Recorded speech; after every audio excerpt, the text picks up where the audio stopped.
তাহলে ভুলভাল বলবে না একদম। আমাদের ক্যামেরা আমাদের প্রোটেকশন। আমি কি বললাম বলো তো ভাই, মিথ্যে কথা বলবে না। উনি চেনেন, উনি বলেছেন দাদি বসুন, আমি সহযোগিতা করবো, আমি বসেছি এখানে। চেয়ারটা উনি দিয়েছেন দাদা, ঠিক আছে না? আমার না, আমি কাউকে আমি বাবার সাথে কথা বলছিলাম, কোনো গন্ডগোল হয়নি, অশান্তি হয়নি। উনি বসতে বলেছেন, উনি দায়িত্ব নিয়েছেন, ওনার সাথে কথা বলবো। ক্যামেরা বন্ধ হবে না, ক্যামেরা প্রোটেকশন আমার। আদা আমার প্রোটেকশন, তোমার দিকে না করলেই হলো। করো। আরে আমি ডাকতে মানা করছি না তো, ডাকো। দাদা বলেছেন যে দিদি বসুন, আমি আসছি।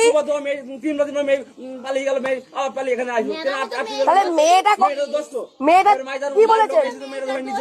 জানে না, শোনে না, বলছে বারবার, বলছি মেয়েটার দোষ, বারবার বলছি মেয়েটার দোষ, উনি বলে যাচ্ছেন সমানে। আমি বলছি না, বাচ্চা থাকতে চলে এসেছেন, মেয়েটার দোষ। ছেলের দোষ কখন দিলাম আমি? আজকে আমি বউ কারো, আমার বাচ্চা আছে, একটা ছেলে তো ব্যবহার করতেই পারে, তো মেয়েটার দোষ তো না। একবারও কি বলেছি ছেলের দোষ?